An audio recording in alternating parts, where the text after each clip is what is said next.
Bonjour et bienvenue à Off dans le Wok. Aujourd'hui, je vais vous montrer à faire une recette vietnamienne très authentique et c'est les crêpes roulées vietnamiennes qu'on appelle aussi en vietnamien Banh Cuong. Vous allez voir, c'est un plat qui est quand même assez simple à faire, c'est le fun à faire et aujourd'hui, on va faire la méthode qui est la plus facile pour tout le monde, ça va être comme dans un poêlon. Mais on va peut-être, à la fin de la vidéo, essayer la méthode traditionnelle qui serait cuit à la vapeur sur un morceau de tissu. Si vous voulez voir la méthode traditionnelle, si ça fonctionne ou pas, j'en ai aucune idée, je ne l'ai jamais testé, restez jusqu'à la fin de la vidéo. Avant de commencer, on va aller voir la liste des ingrédients et juste avant, n'oubliez pas de vous abonner à notre chaîne.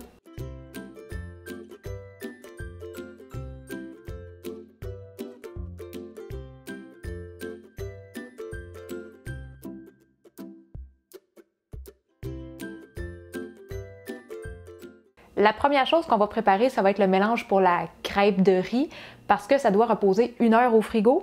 On va préparer ça, puis après ça, on va pouvoir enchaîner avec le reste. On va commencer avec 240 g de farine de riz, ça c'est 2 tasses. Et après ça, on va avoir 120 g de fécule de tapioca, ça c'est 1 tasse. On va ajouter 1 demi-cuillère à thé de sel. Et on va mettre 1 litre d'eau froide. Je vais commencer par verser la moitié de mon eau. Je vais venir brasser pour enlever comme le plus gros des motons. Puis une fois que c'est bien mixé, je vais rajouter le restant d'eau. Une fois que l'eau est toute combinée à la farine et que c'est bien mélangé, on va ajouter 3 cuillères à table d'huile. Et c'est de l'huile végétale. On va remuer un peu. Fait que c'est vraiment juste ça pour le mélange à crêpes. Je sais que ça a l'air comme vraiment liquide, mais vous allez voir, c'est tout à fait normal, c'est supposé être liquide comme ça. Fait que là, on va juste mettre ça au frigo pour 1 heure et pendant ce temps-là, on va préparer ce qu'on a besoin pour la farce. Pour la préparation de la farce, on va avoir besoin de 1 livre de porc haché mi-maigre. Et à ça, on va ajouter 2 petites échalotes françaises ou une grosse. En tout, ça devrait être environ 30 g. On va aussi ajouter 2 petits oignons jaunes hachés. Et le prochain ingrédient, c'est un ingrédient qui est peut-être un petit peu moins commun pour ceux-là qui ne sont pas habitués avec les épiceries asiatiques. Ça va être des champignons noirs. Et ça vient des champignons séchés qu'on va réhydrater. Nous, ce qu'on prend, c'est les champignons qui sont déjà comme coupés en petites lanières, comme ça se réhydrate beaucoup plus facilement. Si vous avez de la difficulté à trouver les sacs de champignons qui sont pré-coupés, ça se peut que vous ayez accès à des champignons complets. Sur le sac, ça va juste être marqué Black Fungus ou champignons noirs. Pour la préparation de ça, on a juste à faire tremper 1 demi-tasse de champignons séchés dans de l'eau chaude pendant 30 minutes. Et une fois qu'ils sont réhydratés après les 30 minutes, on va les égoutter et on va les hacher plus finement. Vous pouvez le faire au couteau ou vous pouvez le faire dans un petit robot culinaire comme nous on fait, c'est juste plus rapide. Ensuite, on va mettre 2 cuillères à thé de sauce de poisson. On va mettre 1 cuillère à table de sucre. Et le dernier ingrédient, c'est 1 demi-cuillère à thé de poivre noir. On va bien mélanger le tout. Quand on a fini de mélanger la viande, on va pouvoir la cuire et on va sortir notre bon vieux wok. On va l'allumer autour de 225-250 et on va mettre juste un petit fond d'huile dedans. À peu près 1 cuillère à table. On va mettre toute la viande. Et là, on va écraser la viande, on va essayer de l'émietter jusqu'à temps que ça soit cuit au complet. Et là, c'est important qu'on vienne tout défaire les gros motons de viande comme ça. On veut que ça soit vraiment comme bien égrené en petits morceaux. Fait que ça, c'est si vraiment on veut avoir comme une belle présentation, sinon c'est pas trop grave. Une fois que la viande est cuite et qu'on l'a bien égrenée, on va la transférer dans un bol. Donc là, tous nos éléments pour le plat sont préparés et ça fait 1 heure que notre mélange repose dans le frigo. Et vous allez voir, quand vous allez sortir du frigidaire, il va y avoir comme de l'eau au-dessus, puis toute la fécule et la farine vont être descendues dans le fond. Vous avez juste besoin de venir tout mélanger. Et ça, c'est un plat qu'on a besoin quand même d'être un peu structuré pour le faire. Là, c'est sûr que j'ai pas beaucoup de comptoir, fait que je vais essayer de bien vous montrer comment que moi je m'installe. Premièrement, on va avoir besoin d'un poêlon anti-adhésif, fait que n'importe quel poêlon en téflon de taille moyenne. Et on a besoin d'un couvercle qui va venir s'adapter au poêlon. C'est pas obligé d'être parfaitement à la bonne grosseur, en autant qu'on soit capable de couvrir le dessus. Notre mélange à crêpes qui sera pas trop loin parce qu'on va quand même faire cuire 24 crêpes environ.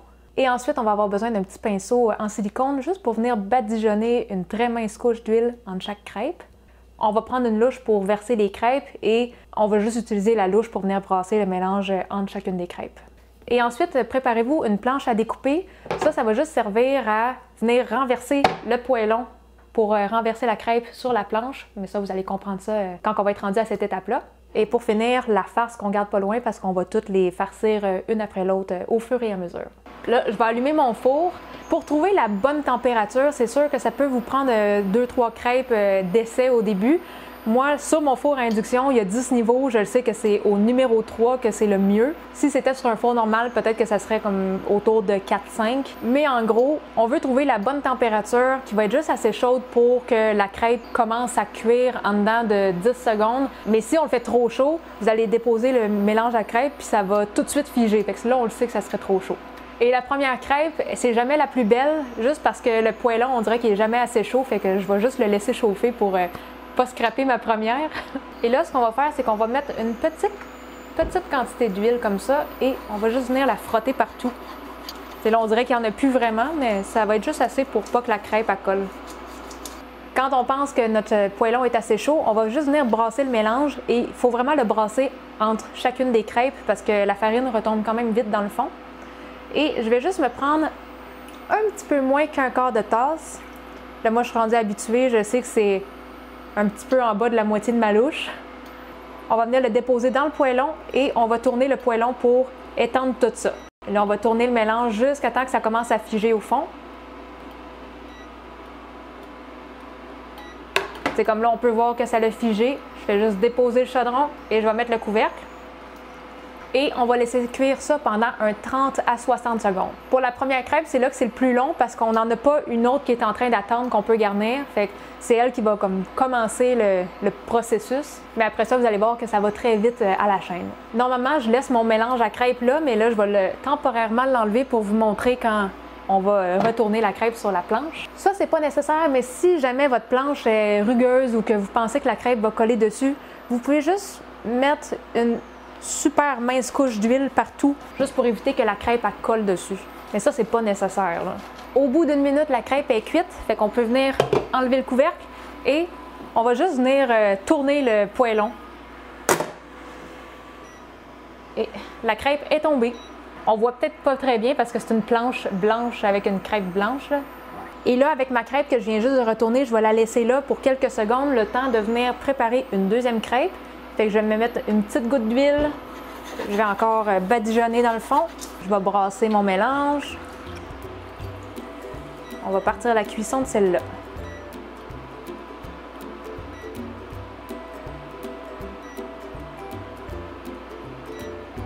Maintenant qu'il y en a une deuxième de partie, je vais retasser ça pour vous montrer quand que je garnis une crêpe. Je ne sais pas si on la voit bien, mais elle est ici.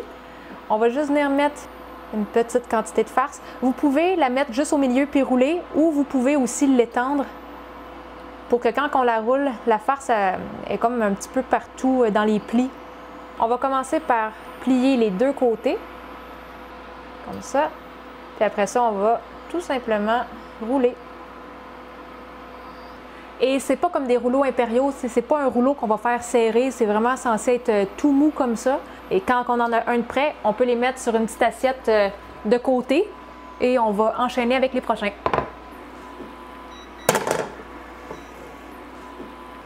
Si jamais ça ne tombe pas tout de suite, faites juste laisser le poêlon là puis laissez-lui la chance de tomber tout seul parce que si vous essayez de le lever puis qu'il tombe entre-temps, il va tomber tout croche puis ça va tout être comme collé.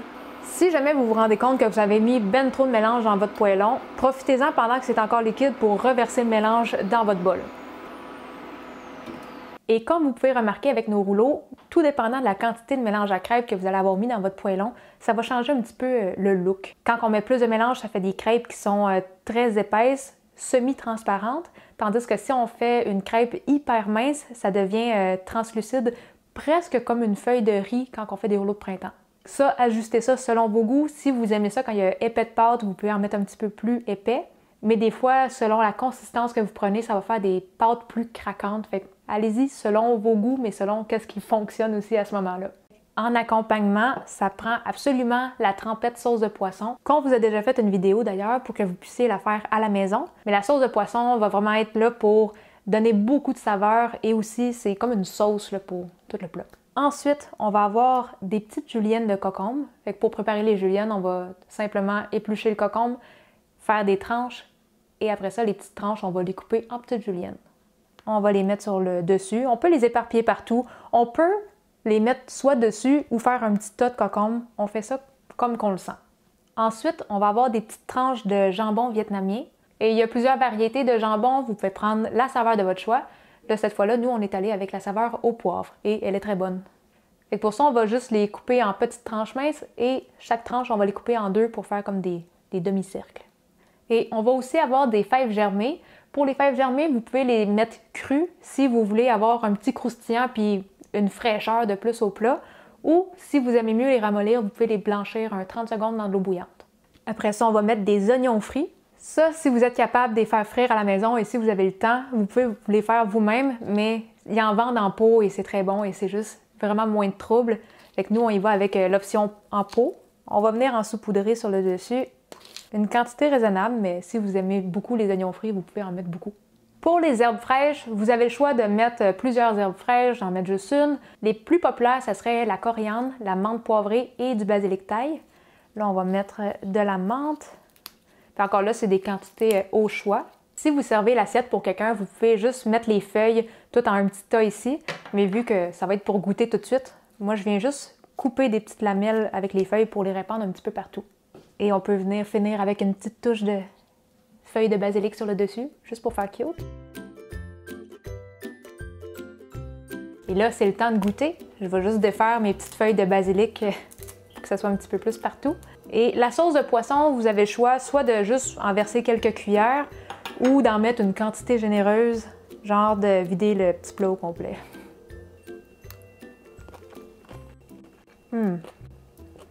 C'est dur de décrire toute l'explosion de saveurs que toute cette combinaison d'ingrédients-là a. C'est tellement bon, c'est tellement frais. Puis en passant, c'est un plat qui se mange température pièce. Il ne faut pas s'attendre à ce que ce soit quelque chose qu'on mange chaud. C'est correct aussi parce que le temps qu'on ait fini de faire toutes les crêpes, c'est pas mal température pièce. Mais je vous dis, c'est vraiment un plat extrêmement frais.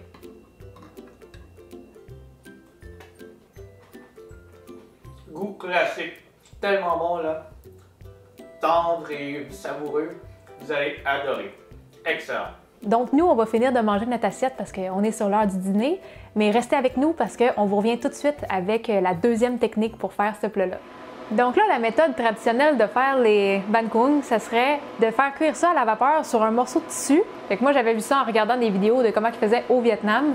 Et je me suis demandé, est-ce qu'on peut faire ça à la maison avec une casserole normale, un bout de tissu comme popeline? Fait que là, ça fait 5 à 10 minutes qu'on fait chauffer l'eau. C'est le moment de voir si notre mélange va juste comme passer à travers le tissu puis tomber dans l'eau ou si on va être capable de venir l'étendre pour faire une crêpe. Je vais essayer de faire comme dans les vidéos. Ils mettent tout le mélange au milieu puis après ça, avec le dessous de la cuillère, ils viennent comme l'étaler. Je pense que c'est peut-être pas assez chaud encore. On va l'étendre jusqu'à temps qu'il pogne. OK, là, on va remettre ça pour que ça chauffe. Le tissu, il gonfle un peu à cause que la crêpe, elle bouche les pores. Fait que le tissu est en train de gonfler dans le couvercle. C'est rare que je fais mes tests comme ça pour la première fois dans une vidéo. Normalement, je teste beaucoup durant la semaine. Mais j'avais le goût de vous partager ça aujourd'hui. En même temps, si ça marche pas, vous allez savoir quoi ne pas faire. J'ai comme le feeling que je vais casser ma petite crêpe. Eh boy!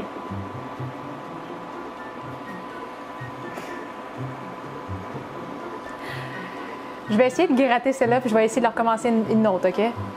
Ça... Ah, puis,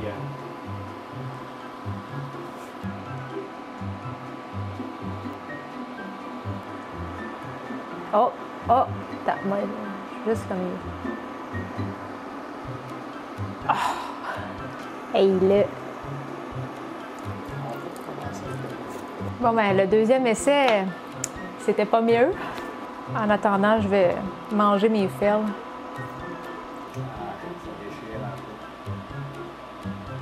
c'est une drette là qui déchire aussi, ça fonctionne pas. Attends. On oublie ça. Hein?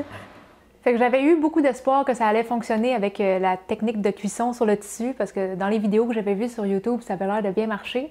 Et finalement, c'était un fail total. Essayez pas ça à la maison, à moins d'avoir quelqu'un qui vous montre la vraie technique. Ceci dit, si jamais il vous reste du mélange à crêpes, de la farce, vous pouvez tout garder ça au frigo. Vous n'êtes pas obligé de tout cuire en même temps la première journée. C'est comme là, nous autres, il nous reste à peu près la moitié de notre mix de crêpes. On va juste le serrer au frigidaire. Puis ce soir, pour souper, on va s'en refaire cuire au fur et à mesure. Vous pouvez aussi toutes les préparer d'avance et les faire chauffer au micro-ondes, mais les pâtes, une fois qu'elles sont cuites, puis qu'ils passent au frigo, puis qu'on les réchauffe, la texture change un petit peu. Fait que c'est à vous de voir. Ça s'amène bien quand même en lunch au travail aussi. Fait que j'espère que vous avez aimé cette vidéo. Si vous avez besoin de la recette écrite, elle va être disponible sur mon blog comme toujours. Et si vous voulez nous encourager et aussi avoir accès à du contenu extra, on a maintenant une page Patreon à laquelle vous pouvez vous abonner. Je vais mettre le lien juste en dessous aussi. N'oubliez pas de vous abonner à notre chaîne et sur ce, on se dit à la prochaine. Bye bye!